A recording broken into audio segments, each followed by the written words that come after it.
मैं ट्यूशन जा रही थी, इन्हीं की गली से जा रही थी, तो वो मुझे वहीं आके मिल गया। अब मैं तो जानती नहीं थी है कौन।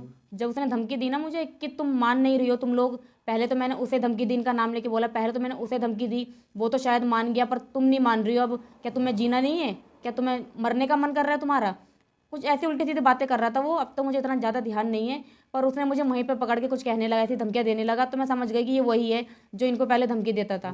तो ये बात मैं जब मैं ट्यूशन से आई तो मैंने अपनी मामी का फ़ोन लिया और इनको ये बात बताई, तो इन्होंने बताया कि हाँ वही हो सकता है, क्योंकि वो मुझे भी धमकी देता था, अब तुम्हारे पीछे लगा है तो वही होगा, और तो कोई होगा नहीं। तो यहीं से हम लोगों ने प्लान करा कि हमें एक लेटर लिखना है, और जो लेटर लिखेंगे वो पुलिस वालों को जाके देना है थाने में। सो हेलो गाइस, कैसे हैं आप लोग? आई होप आप लोग ठीक होंगे। तो आज हम अपनी लव स्टोरी को कंटिन्यू करने जा रहे हैं, जो हमने पिछले पार्ट में अधूरी छोड़ दी थी। अगर आपने हमारा पिछला पार्ट नहीं देखा है तो प्लीज़ उसे जाके पहले वॉच करिए, तभी आपको हमारी लव स्टोरी आगे की समझ में आएगी। तो आज हम इस स्टोरी में यही बताना चाहेंगे कि जब मेरी मम्मी इनके घर पे गई तो वहाँ पे क्या हुआ था। और अगर आपको हमारी ये वीडियो अच्छी लगे तो हमारी वीडियो को प्लीज़ लाइक करें, शेयर करें एंड चैनल सब्सक्राइब को जरूर जरूर सब्सक्राइब करें। क्योंकि आप लोगों की सपोर्ट की हमें बहुत ज़्यादा ज़रूरत है। तो मैं थोड़ा सा आपको पिछला बता दूं कि हमने पिछले पार्ट में एंड कहाँ किया था।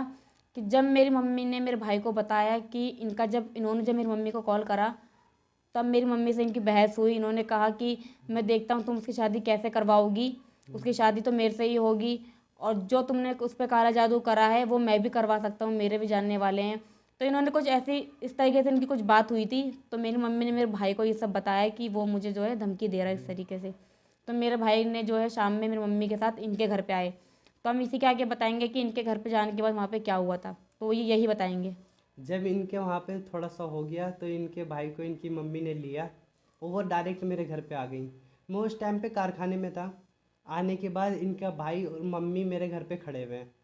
मेरे को उस टाइम पे तो पता भी नहीं था। मैं कारखाने से आया, वहाँ पे घर पे मेरी मम्मी से थोड़ी सी बहस हुई, पूछ रहे अरसद कहाँ है, अरसद को बुलाओ। उसने धमकी कैसे दी? इनका भाई चुपचाप खड़ा हुआ था। मैं कारखाने से माल लेके आया, मेरे को पता भी नहीं था उस टाइम पे। जैसे ही ऊपर चढ़ा, इनके भाई ने मुझे देख लिया और इनके भाई ने जाते ही मेरा गिरवान पकड़ लिया, यहाँ से यूँ पकड़ा और बोला तू मेरी बहन से मिलता कैसे है? और तूने मेरी मम्मी को धमकी कैसे दी कि शादी नहीं होने देगा? मैंने क्या शादी नहीं होने देगा? इन्होंने पूछो क्या बोला था मेरे से, और मेरे से रोज़ ये बात करवाती थी। पर इन्होंने लास्ट में आके बोला कि मैं दूसरे से शादी करवाऊंगी, और इनके बाल काटे, प्रिया के बाल काटे इन्होंने, और काला जादू इन पर करवा दी थी। तो उसने मेरे थप्पड़ मार दिया। उसने बोला कि काला जादू तू करवा रहा है, तूने मेरी मम्मी को बोला है कि मैं प्रिया पे काला जादू करवाऊंगा और उसे अपने वश में करूंगा, तूने ये बात बोली है। मैंने बोला ये मैंने बात नहीं बोला, तुम्हारी मम्मी ने तुम्हें झूठ बोला है। जब उसने मेरे एक और मारा तो मैंने भी मारा, फिर मेरे से बर्दाश्त नहीं हुआ। उनकी मम्मी भी आगे, मेरा एक छोटा वाला भाई भी था। मेरे छोटे वाला भाई बचाने के चक्कर में रहा तो उसके मुंह पे लग गया, उसके खून निकल गया। तो जब मैंने ये देखा फिर मैंने भी मारना शुरू करा। उसके एक दो मारे, फिर इतनी देर में साइड करवा दिया। इनके भाई ने क्या करा, 3-4 लड़कों को फ़ोन कर दिया, अपने दोस्तों को बुला लिया। हाँ वो लोग आए, हाथ में कुछ लिए हुए थे, मतलब मारने के लिए आए थे। लकड़ी वकड़ी था या क्या था, उस टाइम पे मैंने ज़्यादा ध्यान नहीं दिया। वो सब लेके आए मेरे पास। तो इतनी देर में मेरा छोटा वाला जो भाई था, मैंने ना किसी को नहीं बताया था, किसी को भी, क्योंकि ये लड़की का मैटर था, इसलिए किसी को बोला भी नहीं, ना किसी को बताया। पर मेरे छोटे वाले भाई ने अपने दोस्तों को कॉल कर दिया। उसके थोड़े से दोस्त आए। आने के बाद जब इसने भी बुला लिया तो वो मेरे को पकड़ लिए। इसके जो दोस्त आए उन्होंने मेरे को पकड़ लिया। इतने में मेरे भाई के भी दोस्त आ गए एक कहने पे, तो इन लोगों ने छुड़ा लिया। मेरे भाई का दोस्त जो थोड़ा हेल्थी भी था, बॉडी बॉडी भी सही थी उसकी, इसके भाई को बुलाया, वो इधर आ, तूने कैसे मारा इसके, क्योंकि उसके खून देख लिया था। तो इसका भाई डर गया। तो मैंने बोला अरे छोड़ दे, रहने दे, कोई बात नहीं, थोड़ा सा मिल के बात कर लेते हैं, क्योंकि बात मैं चाहता हूँ ज़्यादा बढ़े ना, यहीं पे सुलझ जाए मैटर तो ज़्यादा बेस्ट है। तो इनके इतने जो में, मकानदार है वो हाँ, भी सामने से आ गए कि उनके क्या हो में गया। हमारे जो मकानदार है वो लोग भी आ गए कि क्या हुआ क्या नहीं हुआ। मैंने वहाँ बताया कि इनकी मम्मी झूठ बोल रही है, अपने लड़के को बता के लाई है कि अरशद का कॉल आया है, वो मुझे धमकी दे रहा है और मेरे को बोल रहा है कि प्रिया पे काला जादू करवा दूंगा। इनकी मम्मी ने ये बोला, बल्कि ये बात नहीं थी। मैंने बोला इनकी मम्मी झूठ बोल रही है, इन्होंने बाल काटे हैं अपनी लड़की के, प्रिया के, और ये बाल लेके गई हैं, पता नहीं कहाँ लेके गई हैं, क्या करवाना चाह रही थी, और ये मेरा नाम फंसा रही है कि ये अरशद काला जादू करवा रहा है इस पर। मैंने बोला ये ऐसी बिल्कुल भी बात नहीं है, मैंने तो इन्हें कॉल करा है, शादी की बात थी, मैंने ये बोला है हाँ शादी मैं ही करूँगा, क्योंकि इन्होंने वादा मेरे से कर रखा था और खुद ही ये रोज़ मेरे से बात करवाती थी प्रिया की। अगर उस टाइम पे इन्हें नहीं करवानी थी तो हमें से भी नहीं देती, अगर हमारी बात भी नहीं करवाती। जब इन्होंने साल भर 1-2 साल हमारी रेगुलर बात करवाई, उसके बाद हम दोनों आपस में अटैच हो गए, तो उसके बाद हम ऐसे कैसे हट सकते हैं। तो मैंने ये पूरी बात बताई। इनकी मम्मी कह रही है झूठ बोल रहा है तू। मैंने कहा रिकॉर्डिंग सुनाऊं, मेरे फ़ोन में रिकॉर्डिंग भी है, जब तुमसे मेरी बात होती थी तुम क्या बोलती थी मेरे को। तो इनकी मम्मी वहीं चुप हो गई, क्योंकि पता लग गया होगा कि सब बात खुल जाएगी अभी सबके सामने। तो उस टाइम पे मैंने भी रिकॉर्डिंग नहीं दिखाई। इनकी मम्मी तो वहाँ से लेके नीचे चली गई अपने लड़के को, और जो भी लड़के आए वो भी नीचे चले गए। तो उसके बाद मैं नीचे आया, गुस्से में आ रहा था मैं नीचे, तो वो भी लड़के कह रहे थे इसे नीचे बुलाओ मेरे को। तो मेरी मम्मी ने मुझे कसम दे दी और कुंडी लगा दी बाहर से। उसके बाद मैं नीचे नहीं आ पाया। मेरा कि छोटा वाला लड़ाई भाई ना था, बढ़े हाँ, ज़्यादा। मेरा छोटा वाला भाई था और उसके जो 2-3 दोस्त थे और इसके दोस्त थे। तो वहाँ पे मेरी मम्मी ने इनसे रिक्वेस्ट करके बोला अब नहीं मिलेगा। फिर इनका तो फिर घर से हाँ, निकलना ही बंद हो गया, क्योंकि फिर डर हो गया सबको कि लड़कों से कहीं बाहर लड़ाई ना हो जाए। तो इनकी मम्मी ने इनको घर से ही निकलना बंद कर दिया। फिर उसके बाद मेरी मम्मी ने रिक्वेस्ट करी, बोला। फिर वहाँ से प्रिया की मम्मी चली गई और मेरे भाई के दोस्त भी चले गए। फिर मेरी मम्मी ने मेरे को समझाया यहाँ पे कि तुझे नहीं मिलना है, अब कुछ भी हो जाए मिलना नहीं है। जब ते उसकी मम्मी मना कर रही है, प्रिया खुद मना कर रही है, और उन्होंने ये भी बोला था कि प्रिया खुद नहीं मिलना चाहती, और जबरदस्ती ये ये बात तो फोर्स मुझे कर। पता भी नहीं थी हाँ, कब हुई। हाँ, ये बात ये खुद फोर्स करता है तभी प्रिया बात करती है। उनकी मम्मी ने इतना झूठ बोल दिया था वहाँ पर। फिर तभी मैंने इसको कॉल करा। मैंने कहा तेरी मम्मी आई है, अब बता तेरा क्या डिसीजन है, क्योंकि अब बिल्कुल बात बहुत बढ़ चुकी है, अब तुझे क्या करना है तू मेरे को वो बता। तो इन्हें जब कॉल करा, यूँ करी जो बोलोगे वो करूँगी। मैंने क्या जो बात है पुलिस को कॉल कर, और पुलिस को कॉल करने के बता कि तेरे बाल कैसे काटे हैं और तेरी मम्मी क्या गलत गलत बोलनी है, कैसे हमारी बात करवाती थी और क्या मैटर हुआ है। मैंने इन्हें ये बोला, तो ये मान भी गई कि ठीक है मैं वहीं पे आ जाऊँ। मैंने कहा यहाँ पर मत आ। फिर उसके बाद इन्होंने कॉल वॉल करी पर कॉल लगी नहीं। 100 नंबर पे पहले ये कॉल कर दी थी, तो पर नंबर इनकी चेंज हो गया था। पर इनकी कॉल नहीं लगी। और मेरे को भी उस टाइम पे नहीं पता था, क्योंकि थोड़ा लड़ाई का मैटर था, मेरा माइंड ही नहीं चल रहा था क्या होगा। फिर उसके बाद थोड़ा मामला शांत हो गया। फिर उसके 1 हफ्ते तक हमारी बिल्कुल बात नहीं हुई, बिल्कुल भी। मेरा फ़ोन छीन लिया, सब चीज़ कर लिया। एनी टाइम मेरे भाई भाई सब मेरे पे नज़र रखते इनके थे, आसपास ही रहते थे घर में ही। सब मेरे पे नज़र रखते थे। 2-3 दिन बाद इनका भाई कम से कम 15-20 लड़के लेके आया मेरे घर पे। मेरे घर पे एक इसकी जो फ्रेंड थी उसका भाई भी था, वो इसके भाई से उसकी दोस्ती थी। अब वो आए मेरे घर पे, पूछ रहे हैं, मेरे को बता रहे हैं। तो मेरे भाई भाई मेरे को निकलने नहीं देते थे।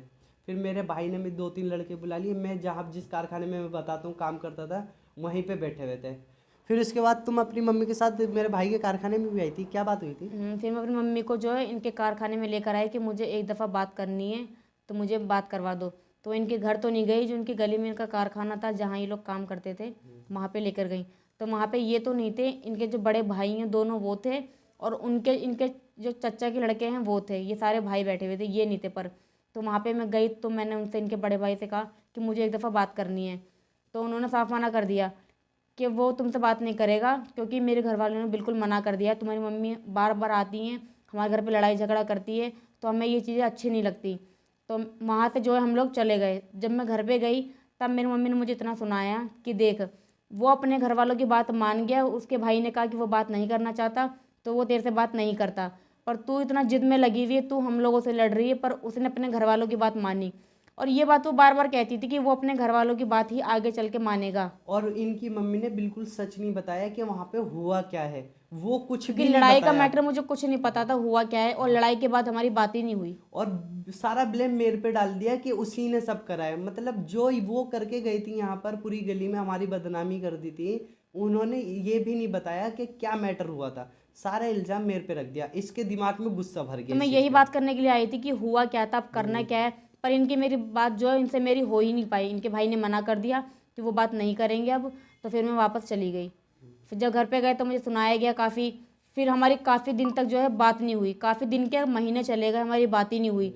गुस्सा तो मेरे दिमाग में था दोबारा से कि एक दफ़ा दोबारा यही हुआ, पहले भी यही चीज़ हो चुकी थी। इन्होंने अपने घर वालों की बात मान के हम मेरे से बात बंद कर दी थी।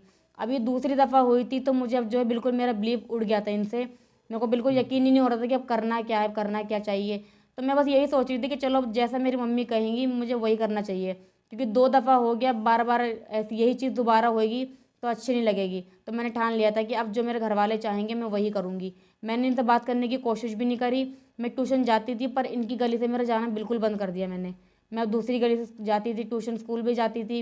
ये बिल्कुल, ये मुझे 1 महीने भर दिखे ही नहीं, पूरा महीना चला गया, ये मुझे कहीं से कहीं तक कहीं भी टकराए ही और नहीं। इन्होंने मेरे को दुश्मन मान लिया बिल्कुल ही। और पता है, इनसे मैंने पहले ये कहा था कि कभी भी अगर मेरे बारे में कोई तुझे भड़काए, कुछ भी कहे ना, तो एक बार मेरे से ज़रूर पूछियो उस चीज़ के बारे में, किसी की बातों में मत आइयो बिल्कुल भी।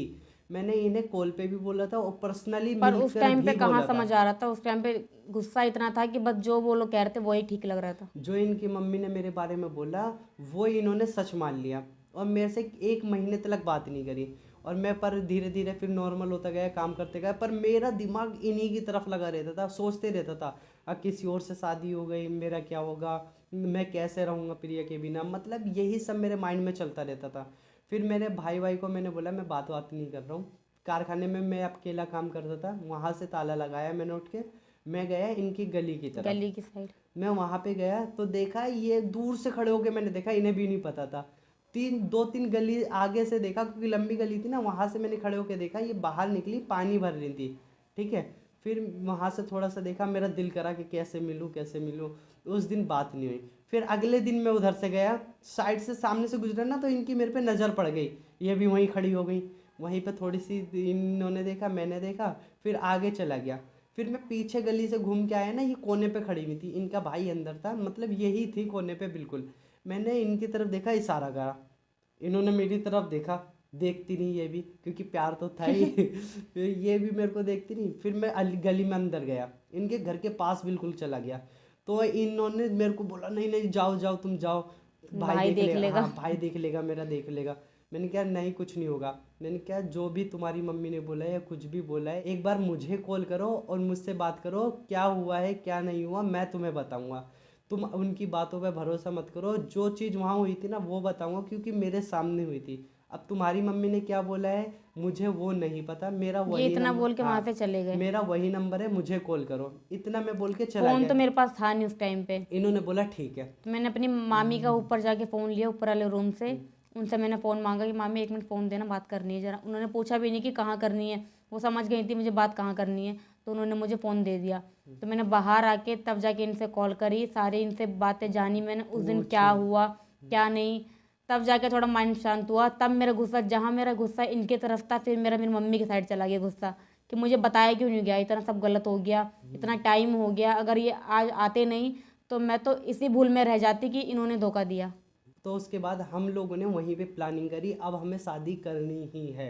फिर हमने 1 दिन 2 दिन 3 दिन की भी प्लानिंग करी। ये शादी से 3-4 दिन पहले की बात बता रहा हूँ मैं, हम लोगों ने क्या क्या प्लानिंग करी कि तुम्हें अब क्या करना है, अब क्या करना है।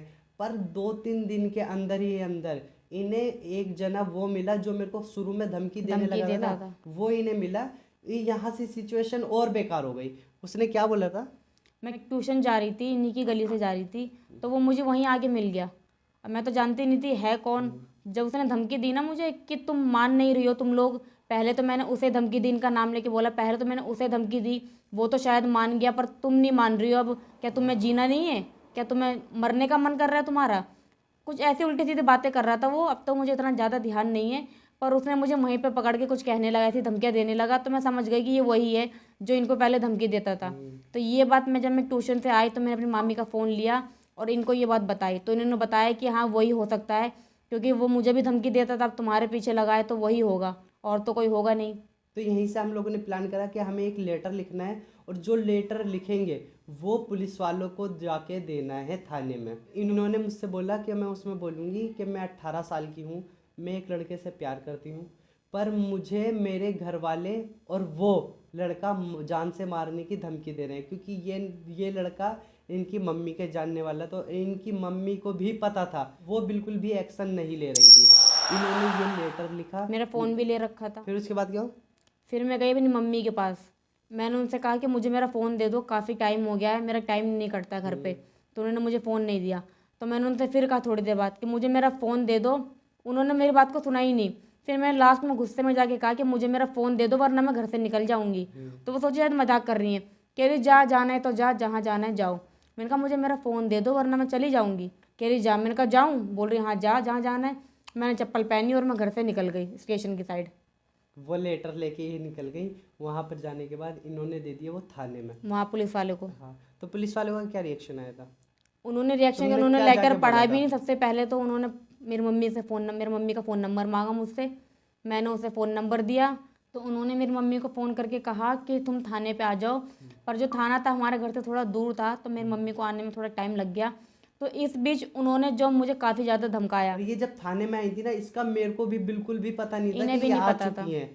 वो तो क्योंकि मेरे मुझसे पास, फ़ोन ही नहीं था जो मैं हाँ, इन्फॉर्म वो तो करके मेरे को आती। 1-1.5 घंटे बाद पता लगा है कि ये मैटर हो चुका है। क्योंकि इन्हें भी बुलाया गया बाद में वहाँ पे। पुलिस वालों ने धमकाया भी था। बहुत ज़्यादा को बहुत कुछ कहा था। तो पुलिस वाले ने मुझे कैसे धमकाया, मुझे क्या क्या उन्होंने धमकियाँ दी और इनको बुला के क्या कहा, ये सभी इस कहानी जो हम आपको अगले पार्ट में बताएंगे। और हमारी शादी किस तरीके से हुई, ये सभी हम आपको अगले पार्ट में बताएंगे। उसके बाद फाइनली हमारी शादी हो गई थी। पर उस बीच पुलिस वालों ने क्या कहा था, ये आप लोगों को नेक्स्ट पार्ट में इसके पता लगेगा। तो वीडियो को वॉच करने के लिए बहुत बहुत थैंक यू। और वीडियो को लाइक करके चैनल को ज़रूर सब्सक्राइब करें, क्योंकि हमें आप लोगों की सपोर्ट की काफ़ी ज़्यादा ज़रूरत है। तो मिलते हैं अगली वीडियो में।